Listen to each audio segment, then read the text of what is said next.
Thank you, Monroe. And I think I should say that I met Monroe nearly 10 years ago. I think that's selling it short, probably 20.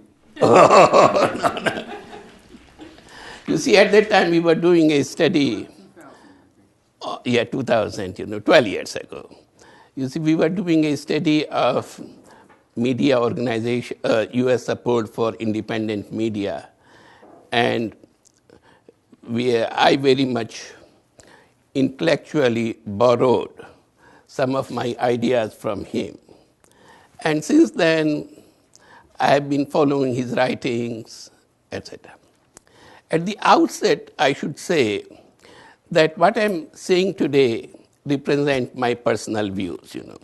They should not be in any way attributed to the State Department where I work or US aid. In fact, it is very important. Otherwise, I have to get everything what I say to be cleared by the State Department. So I generally take leave to come here so that I can speak my mind. I'm really grateful to Laura to give me this opportunity. And for an old teacher like myself, nothing is more pleasant than to talk. Unfortunately, in the State Department, I don't have much opportunity to talk except sit in the meetings whole day from morning to evening. So again, thank you for me to rescue for a day at least. I would begin by saying that, see, there is a renewed interest in evaluation these days. And it is not coming necessarily from the right reasons. It is coming because Congress is very much interested in knowing how we are spending our resources. OMB wants much more. Office of Business and Management very much wants to see how our resources are spent, how we are reporting it. And also, there was a great interest supported by Mrs. Clinton, who gave us money, who insisted that the State Department should develop a evaluation policy of its own. Anyhow, I will come to this later. So I will begin by explaining what do we mean by evaluation before. Because I think sometimes there is a confusion because some people think evaluation is basically an applied social science research. And my feeling is it is something less than that in some ways and something more. What is evaluation? A traditional definition of evaluation would be a credible, systematic collection of information about determining the worth of a program, its sustainability, its relevance, and its impact. Basically, there are three things which we have to keep in mind. One is it is systematic data collection, but not necessarily the canons of inquiry are not the same as with academic community in many cases. Second thing is it involves passing a judgment, determining the worth, whether the investment we made is worth it. Did we achieve what we are supposed to achieve? Did it have unintended impacts which we did not foresee? And so when we were planning it, a program or project, we did not realize it. And the third point is, which I would very much like to emphasize today, is that evaluation, the value of evaluation, lies in communication and utilization of its findings. Because if you may do a super evaluation using rigorous social science research methods.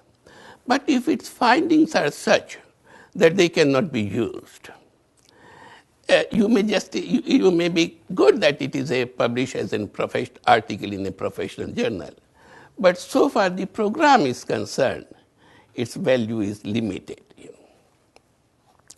Now, how did we start evaluation?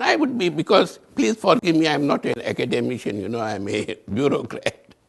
So I would be very simple. I won't use the language probably which some of you use.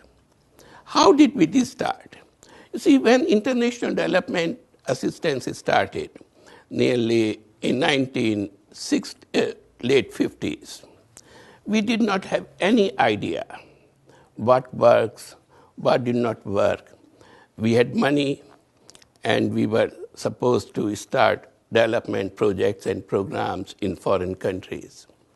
But we had no idea what worked or no. In some cases, we knew, for example, in the case of agricultural extension, we have a good body of knowledge, which in the field of education, where you have been doing evaluations for a long, long time, we had. In certain other areas too, health sector, we had information. But in other areas, like rural development, community development, housing, human rights, democracy, institution building, our knowledge was very limited. And so there were two issues which USAID and other agencies grappled with. One was how our programs are performing.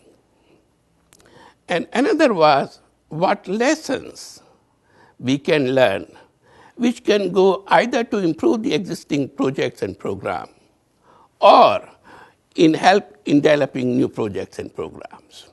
So these were the two underlying motivations behind promoting evaluation in early 60s, and they still remain the same. That is, one is question of accountability, and another is the question of learning.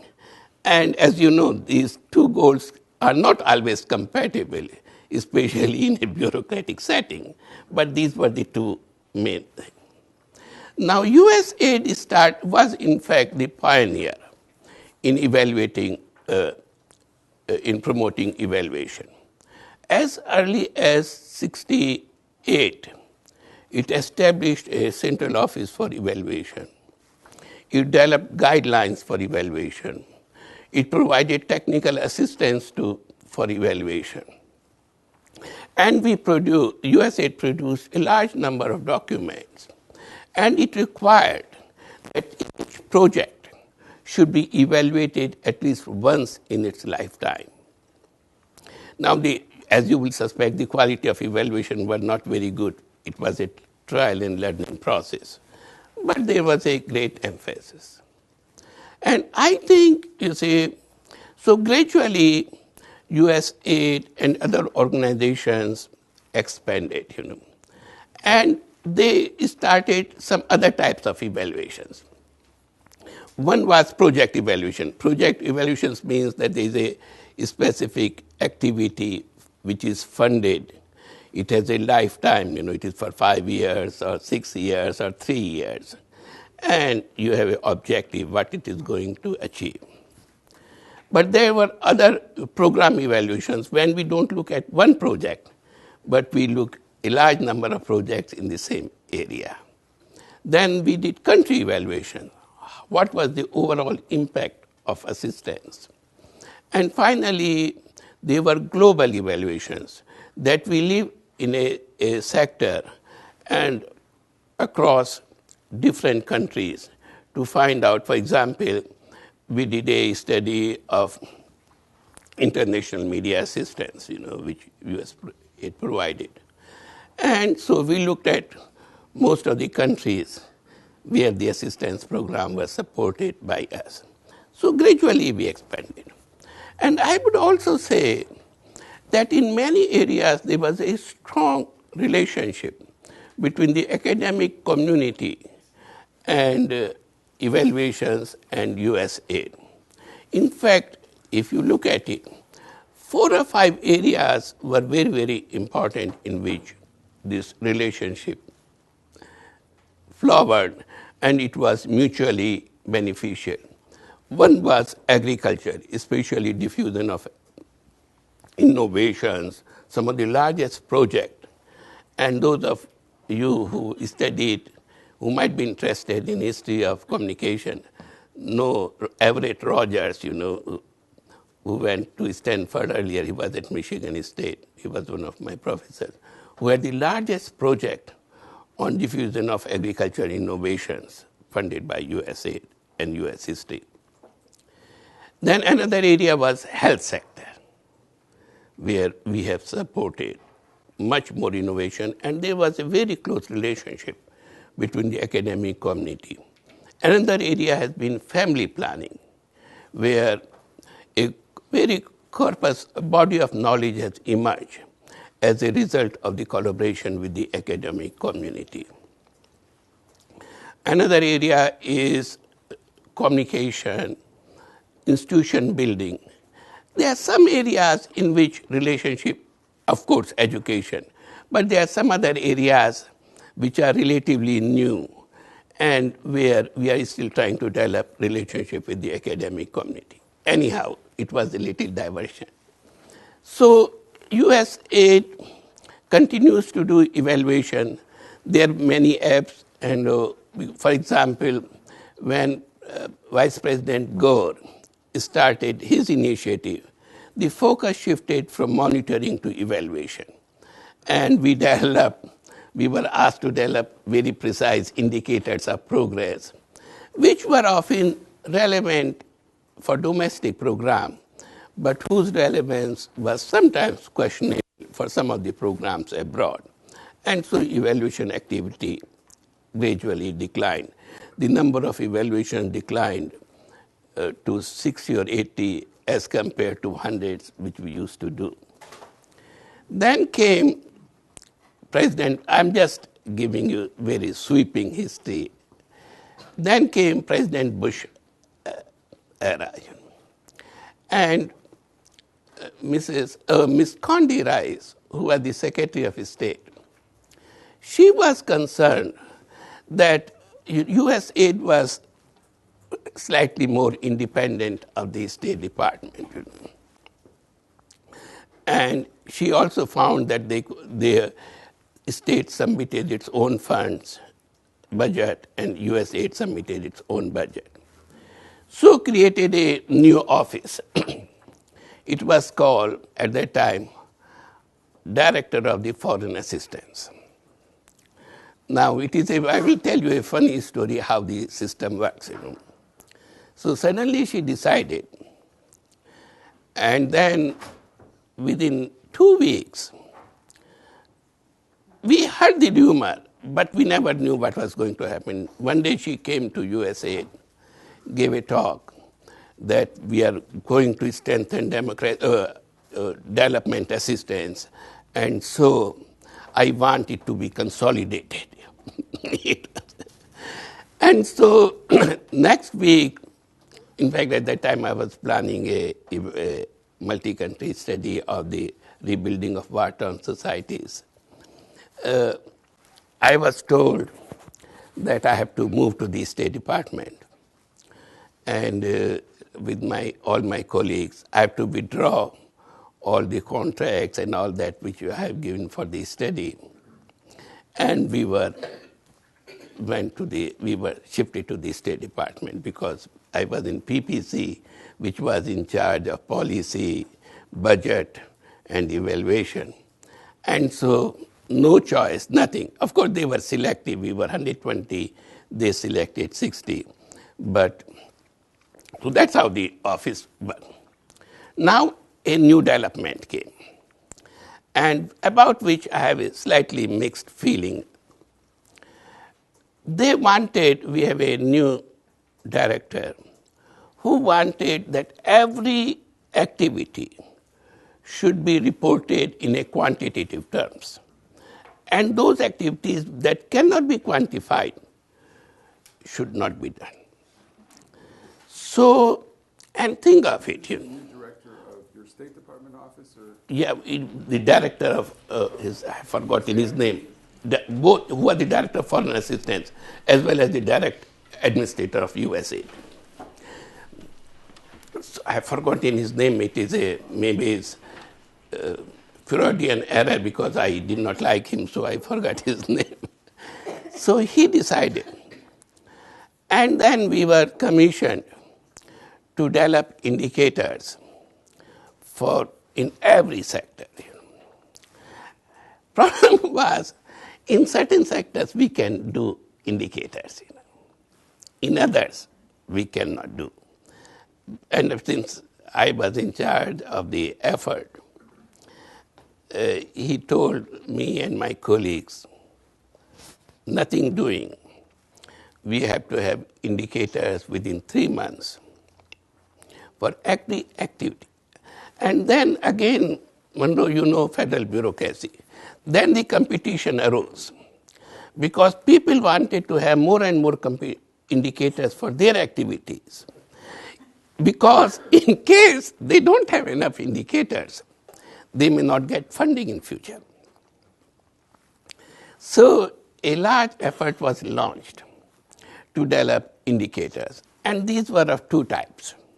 One was what they call performance indicators, and they are relatively simple. How many people you contacted, how many condoms did you distribute, how many people were you trained. But his emphasis was on outcome, what was the result. Now in certain sectors we can do that. In agriculture maybe we can do, health of course we can do, in education also to some extent we can do. But think of democracy, think of human rights issues, because the impacts are not linear, results are much more complicated. So anyhow, we struggle, Now this list has been revised n times. And of course, we have made some progress. But still, both the validity and reliability of some of the outcome indicators remain questionable. Then, unfortunately, came another thing. We have a new administrator of USAID. His name is Shah, Dr. Shah, brilliant fellow. He came from Microsoft Foundation, and his field was health. In fact, he graduated from here, University of Pennsylvania. So his field was agriculture and health, for which we have very good indicators, But he wanted quasi-experimental designs. Experimental designs means the idea is that if you want to evaluate a program, say, on health, you are providing health, medical advice or something to a community within a district. So to see the impact of that program, you should find another region quite similar, and ideally should be randomly selected, so that which does not have any program, so that you can see whether the program has any impact or no. Now, it makes sense in many cases, though I've argued in my latest book, that's why it took 6 months for them to clear it. They did not want it to be out. But take the case of national programs in democracy sector and others, they don't make much sense. Anyhow, that is a matter. So my point is, I would like to stress 2 or 3 other points, and before mention, I have 5 or 6 more minutes. That there's a evaluation there's no doubt that the time for evaluation has come. Maybe not for right reasons, not necessarily for learning, but at least for accountability purposes.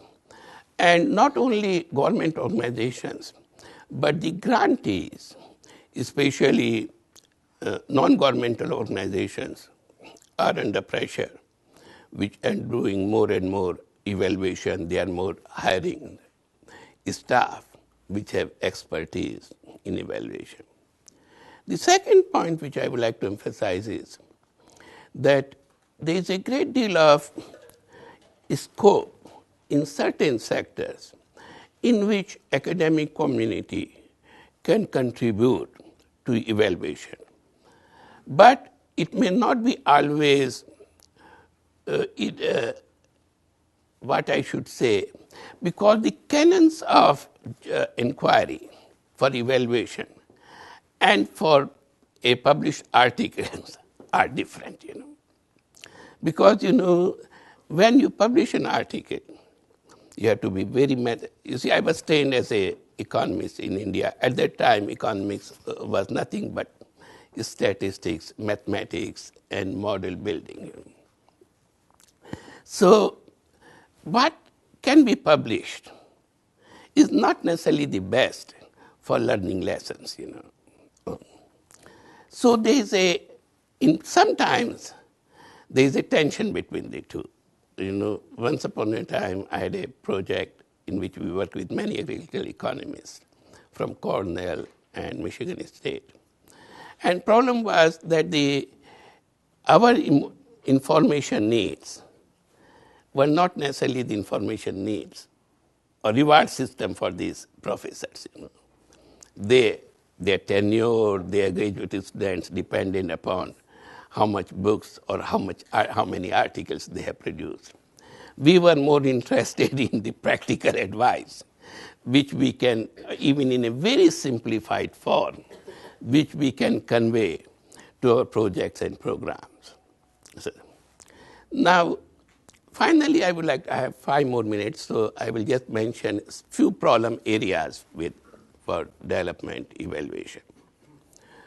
One is, you see, we are US government.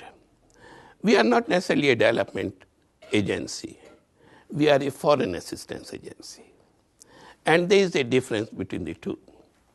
Because at least half of our assistance, if not more, is given to serve our strategic national interest. If you look at it, 10 countries get most of our assistance. And most of them, like Afghanistan, Iran, Iraq, Pakistan, or we give a check for $3 billion each year to Israel.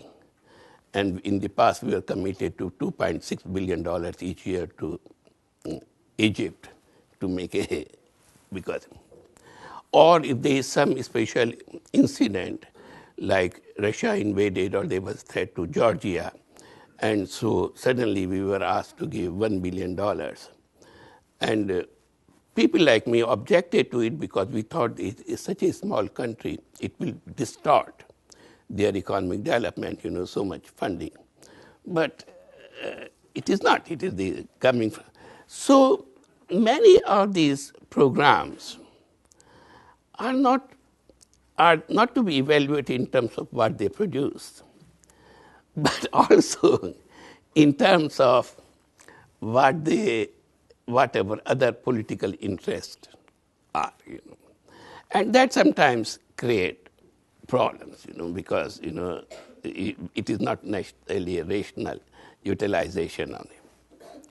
And also another problem is especially in the case of democracy assistance and other.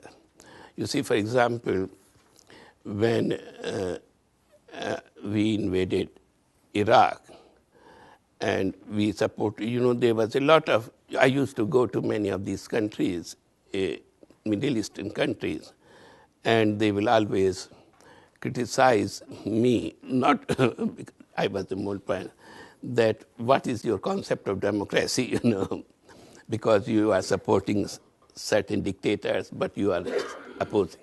So that creates sometimes clarity.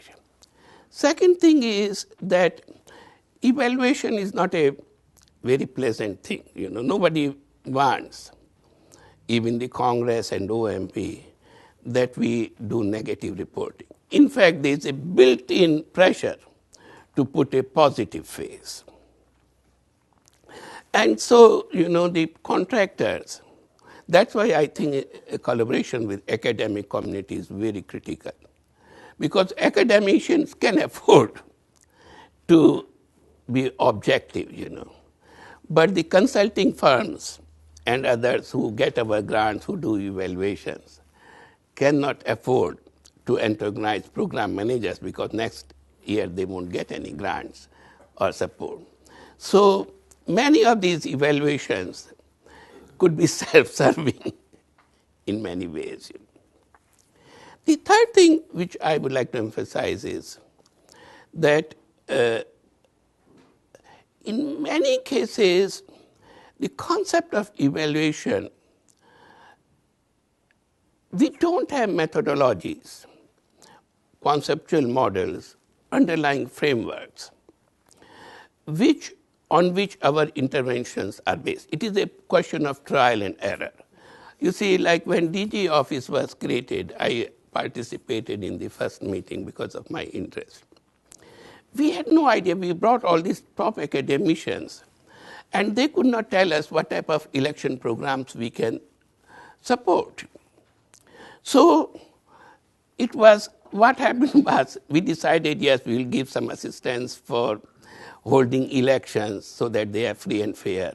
Then we realized, no, it is not enough, so we should have give assistance for national institutes. Then we realized that was not enough, so we have to give money to civil society organizations who can monitor elections. So much of it is a process of trial and error, And so that is also a problem. I think over time, in certain fields, we have built a good corpus of knowledge. In other areas, we have not, and we are struggling. And the final point, which I'm sorry, I forgot all my points which I wanted to say, but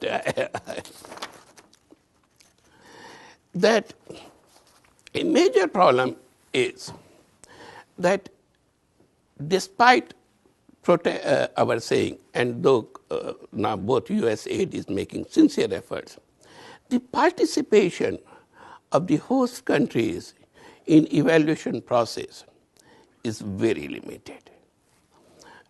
And truth is, their perceptions and our perceptions could be very, very different. You see, for example, this is my last point I will mention. I was advising Clingendale Institute for a major study on promotion of democracy and human rights in war-torn societies. And so we brought many people from these countries. And it was revealing for me that how they perceived our USAID projects, their perceptions were, Monroe, so different. The projects which I thought were very successful, or I was told they were very successful, they were very critical about them, and vice versa. So there is a need to collaboration between the evaluators in this country and the evaluator. So thank you very much, and I think I finished within 30 minutes. I wanted 25 minutes, and it was a pleasure to come here, and I can tell you that I have an association with this great university. My younger daughter went here as an undergraduate student. She first decided to go to medical school, so she's there. Then she changed her mind, so she graduated in philosophy and French literature. But again, she changed her mind, fortunately, and she went to medical school. But so I used to, my wife and I used to come here first year every month. And then she said, Daddy and Mom, don't come. I will come there. You embarrass me by coming here every month. So, thank you very much. Very good. Thank you very much. I think that's great. I think you applied your evaluation principles to your daughter's education. And I think her perspective on what worked is different from your perspective of what worked. And so I think it's a great metaphor for the whole problem. Yes. Krishna, come. Yeah, We're sure. going to have. We'll conduct this as a kind of conversation. I hope.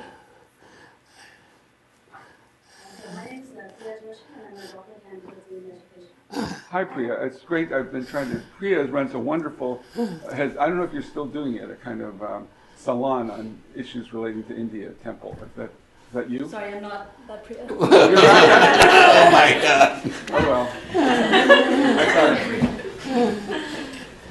But I guess I had two points or two questions also. The first is you mentioned a lot about. You talked a lot about the difficulties in evaluation and host country issues, all of these sorts of things. And one of the main things that has been happening, I guess, in the development world is, at large, is this idea of alignment, right? Yeah. Like how, and alignment between donors, right? Yeah. So you have your USAIDs, you have your World Banks, you have all of these agencies. Let's say in education, there's been so much effort through the Global Partnership for Education on these issues. And of course, there's like this whole host of indicators that everyone's been developing also, right? So I feel like I wanted to ask you like how you see USAID fitting into all of these developments, given the challenges that you mentioned. And the second question I had really was on this business of making indicators. I feel like one of the big problems is that, as you mentioned, there's a lot of focus on evaluation, so outcomes type indicators. But a lot of the research is also talking about how we don't have enough of a sense of intermediate outcomes, right? Which sort of like fills a lot of this gap. There's a lot of research that's actually building on this issue, and also it gets the question closer to implementation and gets it closer to being more monitoring and evaluation and not just evaluation. So I feel like the second question is really about whether USAID has been thinking along those lines at all in terms of how to like evaluate yeah. You see, after your first question, see, as you know, there was a Paris Declaration, and which articulated these principles, And in fact, I was involved in designing the evaluation of the Paris Declaration and USG agency's role into it. You see, I think, though in certain fields we are moving in that direction, in other the partnership is uneven. And I think certain agencies have done much better than us. And part of the reason is their institutional constraints. For example, we have to account for every penny which we spend overseas. We have to account so many that who can handle contracts and who cannot handle contracts. So, though we are trying our best, the progress is not.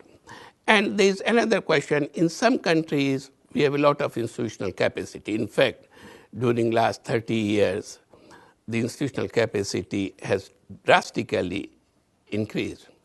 But in some countries, there is a very small number of social scientists, researchers who can do that.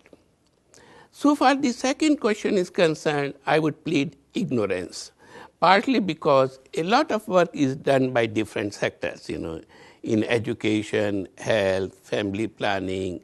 And so I don't know what is really happening because I'm stationed in the State Department, and despite my best efforts, I cannot keep up with the developments there.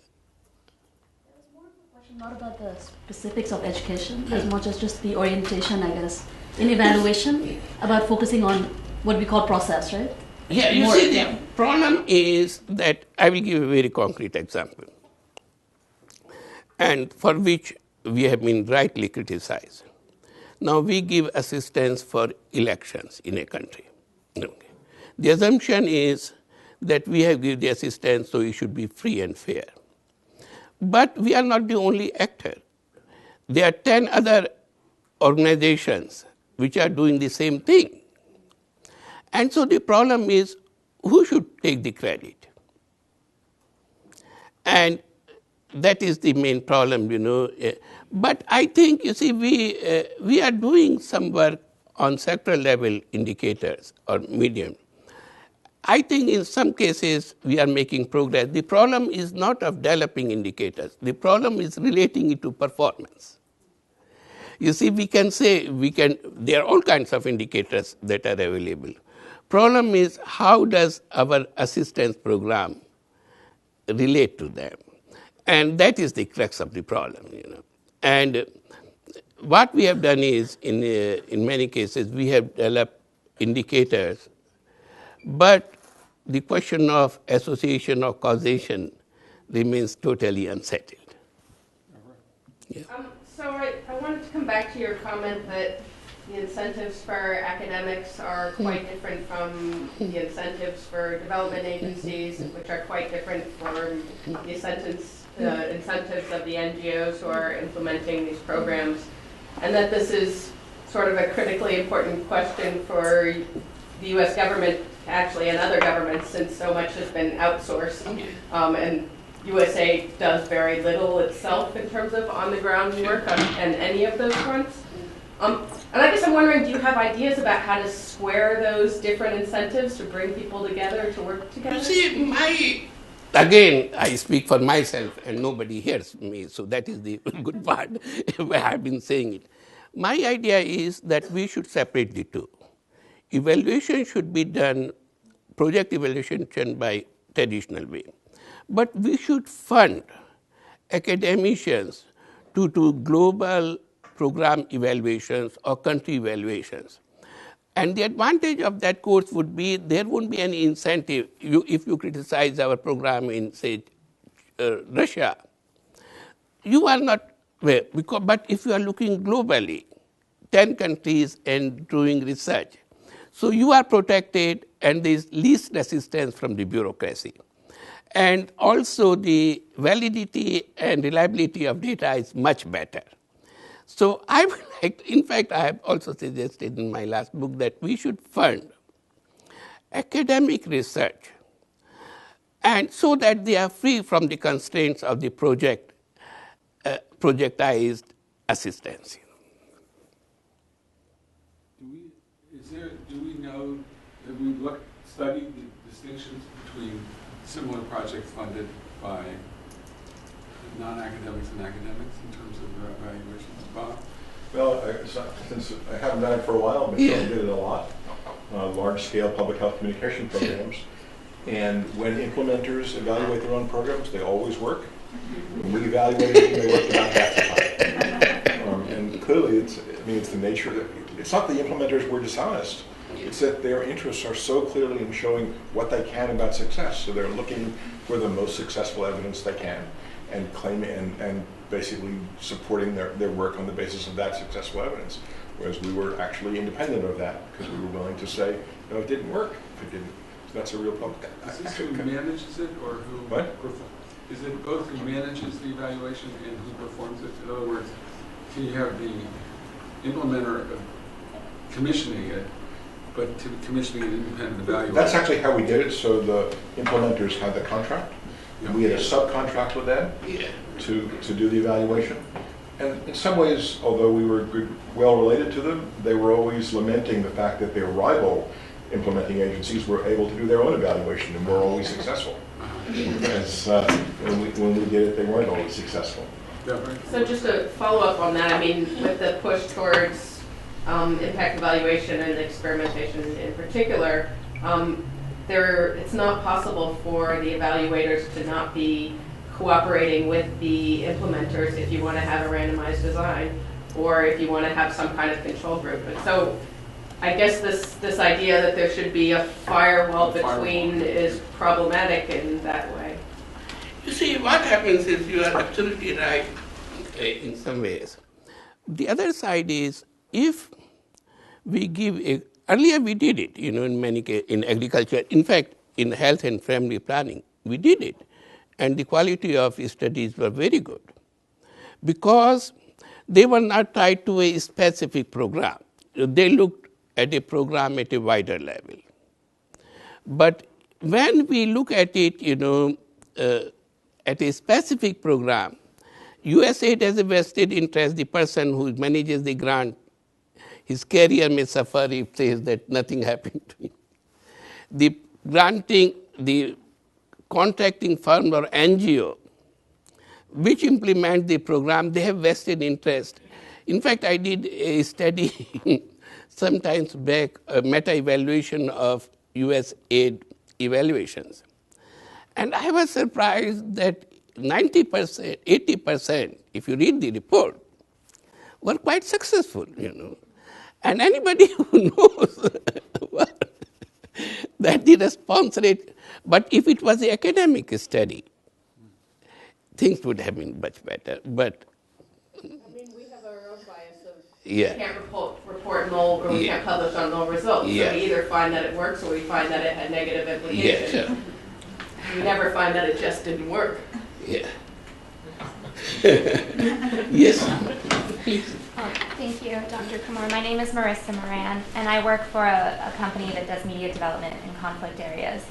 And I know that you wrote a book about media assistance, and I think media assistance is in that weird space right now where we want more qualitative data about, but of course the development community is so interested in quantitative data and those easy numbers, and they're obsessed with training and showing, oh, we trained 300 journalists across the region, so we've done our job. I guess from your perspective, where are things going in terms of this specific field, media assistance, media development, journalist training? Is it about to like cross over a bridge, or You see, Which bridge? And I guess moving away from only training and thinking more of in-depth, whether it's sustainable business practices or for media, or I'm not sure. What is the future? you see, unfortunately, there are fads and foibles in all kinds of foreign assistance, My view is, I have looked at all kinds of development, democracy assistance program from elections to other countries. To me, media assistance was the most effective, in some ways. that you're saying that just because you're trying to, it's like I want to be Congress here. No, you see, I wish you were the Congress so that I can get some funds, but I don't. You see, what is happening, now I think, I don't know, but I see now, unfortunately, there is a drive towards quantification. And the result of that push towards quantification is that many of the programs, results, which outcome cannot be immediately quantified, may suffer, You see, because now take the case of, I don't know how much time I have, but you see, take the case of electoral assistance, or civil society assistance. We trained many people in Serbia, before that, in media assistance, all that. You were very much involved in that, to some extent. But some of those people, some of the findings and all that, and some of the were used in Egypt. Now, if we look at the program only in terms of quantification, it does not make sense. So we need long-term studies in many cases to understand the dynamics of the intervention, especially in certain sectors like democracy, human rights, civil society, etc. You see, I was trained as an agricultural economist in India, and I can very confidently predict what would the impact of agricultural innovation, what would be productivity growth. Of course, the data was not always reliable, but who cares? But you see, this cannot be said of many of our programs, especially in social sector. Take the case of gender equality. We push it, but we don't know the outcome. Though we will always take a macro level indicators, more women participated in it and all that, so our programs are successful, though it may not be the case. So that is a problem. My hope is that we have to differentiate between different sectors. In certain sectors, I'm very much for quantification and all that, like education. 80% of the programs, I think you can have reasonable. Agricultural growth, family planning, health sector. But there are many other areas where we have to rely on quantification. I was talking yesterday, the Vice President of National Endowment Democracy came to see me, and we were talking. They give small grants to very large number of people in fragile societies or semi-authoritarian societies. Now we cannot get any data for them. In fact, my suggestion, they should not be even identified. who is getting grants, because they would be followed by Secret Service and whatever it is. So we have to make a distinction. What we can measure or what type of, and the cumulative effect of our assistance in different sectors. Yes, sir.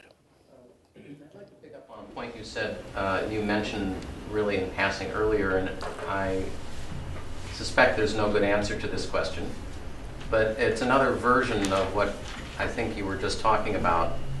I would talk about ownership. It sounds to me, I mean, I know USAID to know well enough, and as you accurately pointed out, and by the way, thank you for the very interesting talk and presentation, that, of course, as part of a foreign assistance agency, control is a big thing. You know, they have the money, they want to see the results. Monitoring, evaluation, and quantitative dimensions is one way of demonstrating to those who might ask, how well was the money spent? But you did mention the issue, I don't know if you used the word ownership earlier, but it seems to me in all of my work, international work, that one of the real central problems, and one that USAID is not well set up to answer, but you might have done some thinking about it, is that the nature of the monitoring and evaluation is often to satisfy the needs of USAID and its congressional sponsors, rather than to come to terms with local authorities and local interests and local universities and even local ideologies that are at play. This has been going on forever in probably every country's foreign assistance. But I wonder if there, I mean, and right now you have actually Penn grad, Raj Shah, who was the Wharton and the medical school here, and who's a smart guy. Whether these kinds of issues do come up from time to time, that is, maybe putting it another way, is the data that we collect relevant to the societies we're working in? And do we have a conversation about that, whether we're doing things that were, not just how effective our programs are, but how effective are our programs relative to their interests? You see, Rajiv Shah has emphasized that, you know, and also, you see, as you know, there's a Paris Declaration and ownership was a major issue. But you have to look at the reality. You see, our funding depends upon Congress and OMB. Okay. You see, earlier, if in 80s, this is the advantage of being old, like me, that I remember all these things. We defined our stakeholder, host countries and host country institutions, you know. And then we ran into trouble. Because our primary, whether we like it or not, our primary stakeholders are Congress, OMB, and White House.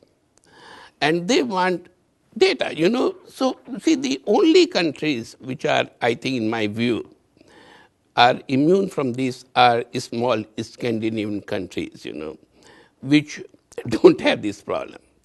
But, you know, earlier I used to interact with the congressional staffers about these things. They will say, yes, we accept what you are saying. And one reason why our health and AIDS program, AIDS prevention program has been successful is because we have very concrete data. And so was child survival. But in other areas, we don't show. You know, for example, it did not encounter, but, you know, people can ask, well, you invested so much money in promoting independent media in Russia. What happened now? So that is the bureaucratic problem which we face. And I think there is a tension there because people who work in the field and who are really development experts, they wanted more local ownership. And I think gradually it would be. On the other hand, those who deal with the Congress, OMB, who have to justify the funding, they have to play to the Congress. Yes. So I'm not sure I see how you can solve that problem in a way. I mean, I don't either, but I thought maybe they would have talked about it. Yes. I guess I'm an undergrad earth science major and in the Master Environmental Studies program, and I'm really wondering about how you think that monitoring evaluation, I guess, like processes can impact like how projects that work on a decadal kind of time scale, like most environmental projects, and whether it like helps, I guess, both sides of how they affect the long-term nature of some projects. You see, unfortunately, that sector I am totally ignorant. I think the basic question, which is, Or any how, if an outcome is a long-term question, how do you cycle the question of evaluation and political decision concerning it? So Yeah, you see, something. that I have argued, in my earlier writings and also in seminars, etc. That's why I feel that it should be the academic community who can do that type of study. We have to show the results within 2 or 3 years. If we don't show the results, we are in trouble. And so the long-term effects of our interventions, and there are many good studies in many fields by academic scholars which have traced the influence of foreign assistance. So they are that type of study. But our problem is from a bureaucratic point of view. Monitoring and evaluation can give you some idea of the outputs, how many people we trained, how much assistance we gave. But what was the long term? Because the impact is not linear, except in certain sectors like health and all that.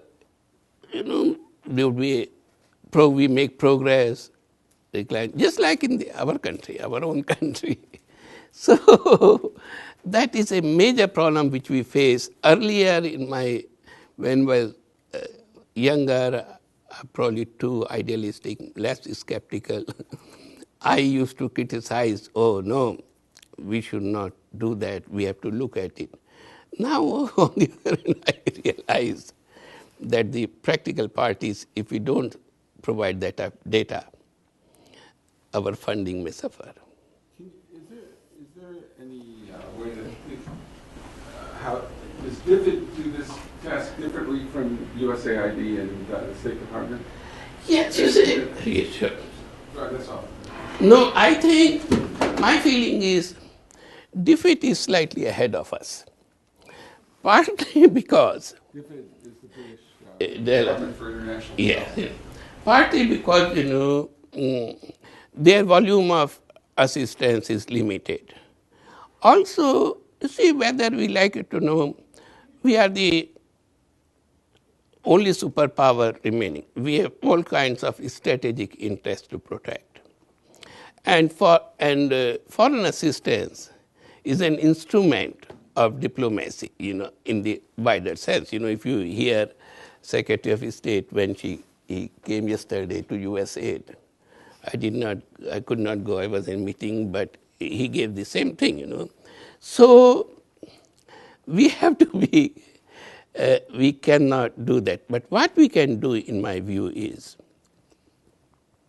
that there should be efforts by academic community to develop closer ties with development agencies and all that, and persuade them to give grants for long-term studies so that we don't look at a specific program, but we look at the overall lessons that we have learned over time. Is there any comparable China experience? That is to say, obviously there are huge, intense differences, but is there a foreign assistance program, and is there internally in the bureaucracy ways of evaluating it? And is the academy in China, independent or not independent, playing this role at all? Maybe some of the China... Yes, they can tell us more about it, I read only one book about foreign assistance to China program, but I don't know much about it. Does anybody know anything about China and foreign assistance and evaluation? You don't have to. I don't know the evaluation, but I know if you accept the USAID or the other foreign foundation for your research on the others, maybe you have trouble. Oh, yeah. Well, I was really asking about funding by the Chinese government of evaluation of its own foreign assistance program, if it has such. It's okay. I don't know. Just raising it. There's no information available publicly, at the very least, that indicates that they have an evaluative component, but they do offer. I mean, they have the Ministry of Foreign Affairs, basically, that much of their aid goes through that. And most of their aid is infrastructure, which is very visible. You know, for example, if you go to Africa, you will find that they have constructed these railways, they have constructed this road. And while increasingly our aid is in social sectors, which is not always very visible. Please. There are two comments, issues, I think they're related, but I wanted to address or ask you about. The first is evaluation largely a call, largely a political call, in the sense that most of the foreign assistance we do is not evaluated at all. It's just given because of political needs. Secondly, the shifts even among the sectors where we're giving development aid, which have happened quite radically over time. Yeah. You mentioned agriculture being successful, but there's no agricultural aid anymore. Precisely. There hasn't been for a long time. I don't think there were evaluations which said that was a bad investment. In fact, it probably was a helpful investment in lots of places. I've seen it in health certainly as fads have gone from one form of assistance to another. It shifted over time without evaluation evidence. I've certainly produced evaluation evidence. By the time we came in and said, here's what the results are, the fads had moved on. People were interested in other sorts of policy. I'm sure you're doing behavioral economics now in the health sector because it's the fad of the moment, but the evidence for it being relevant to most development is probably pretty thin. And so my sense is things come and go for largely political or ideological reasons, and evaluation is almost a dependent variable. It's called for under a certain set of circumstances, but it really isn't an independent variable in the sense of actually affecting the decisions that are made with regard to allocation broadly or within sectors. That's one part. The second part is, and this again comes from a lot of experience, the thing that matters most with regard to the success of a program is how well it's done. And yet our evaluations tend to ignore that. They tend to ask, is communication a good intervention here? Is media assistance a good intervention? But the variation among media assistance programs, an area I don't know, I'm sure is huge. It's certainly huge in the areas of health communication that I've been involved with. That there's some really good programs and some dreadful ones. And we don't learn that very well. So I guess those are the two issues. Are we kidding ourselves as we spend our time doing monitoring and evaluation with regard to the actual decision making that's going on or its usefulness? You see, if I can answer this question like this, you know, so far sectoral shifts are concerned, evaluation has a minor role, you know, because it is the priorities of the White House, congressional committees and all that. And of course, the top political appointees in USAID and State Department, their own intellectual orientations, you know. But the evaluation has a role in shaping these strategies for assistance. There, I think, you see, for example, when I started my political career, not political career, I may start in future, but I used to work on the World Bank. And at that time, the main issue was integrated rural development. I don't know whether you remember it, no, but everybody was focusing on integrated development. And then we realized that it was not working, you know, because inside it became large bureaucracies, there was little coordination, so much wastage. So at the time, all the evaluations and studies were partly responsible for changing the focus from integrated development to more focused and targeted assistance. But the other side of this story was that many of the projects which USAID we call integrated development, we changed it to area development projects overnight. So the project remained the same. But so, there are many studies on evaluation which shows that even in the domestic programs in US, single evaluation does not make difference. It is the cumulative evaluation of many, many programs. And in US, our programs are more rigorously examined, using than the international programs. That sometimes contribute to change, but it is a very, very long process because once a bureaucracy is established, it is self-serving. You cannot close the office, And so I agree with you, but I agree with you. You say one thing which I cannot say that, but I used to sometimes I used to give lectures to students. I would tell them that evaluation is both an academic and political process, And this is what textbooks on evaluation don't teach. They teach them as it is a rigorous data collection methods, evaluation designs and all that. But how the real politics impinge upon the conduct of evaluation in framing the issues, in communicating the issues, even in selecting data collection strategies, we don't very much emphasize. Any further questions? Yes.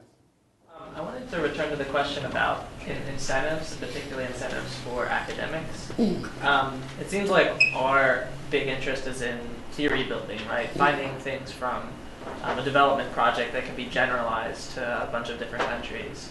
And I'm wondering I sometimes get the impression, I don't know this literature too well, that a lot of the papers are driven by a particular case only and don't speak as much to overarching theories. And I'm wondering if you could just speak to the development projects that you've worked on and talk about, do they offer situations and research designs that allow for the answering of these theoretical questions that academics might be more interested in, or if they don't. If you just kind of maybe correct my perception if it's wrong of some of the literature. Maybe Deborah, do you want to? Yeah, Deborah would be there. My biggest, do I have a question? No, answer. Comment. Answer or my biggest observation was that most development practitioners don't have a theory of change.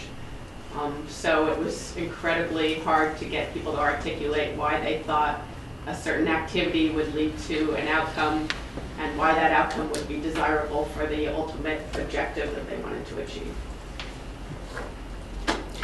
You see, I think you are right, but the other side of the story is that the people who design these projects, you will find if you go to Washington, there are a number of 30 or 40 people who are most involved in designing democratic programming, evaluating programs and all that. So even if they are not academicians, they have some intuitive ideas how things work, And that is reflected in designing the new programs. Problem is they are more hunches, they are more intuitive insights rather than you. So that's why I was saying the canons for validation for research are very different than for evaluation. And one mistake, in my view, which many of us make is we don't realize, because many of these things are, there is a new branch of evaluation. It is called theory-based evaluation, But if you look at it, in many cases, the underlying theory is not very well formulated, developed, and there are so much variations in different countries. What worked, for example, in say, Eastern Europe did not work in Middle East. So I think we have yet to reach that stage. Well, with that, as a final note, I want to thank you very much, Dr. Kumar, for coming, for being candid, for being witty, for being a good UPenn father, et cetera, et cetera. So thank you very much. It was my pleasure.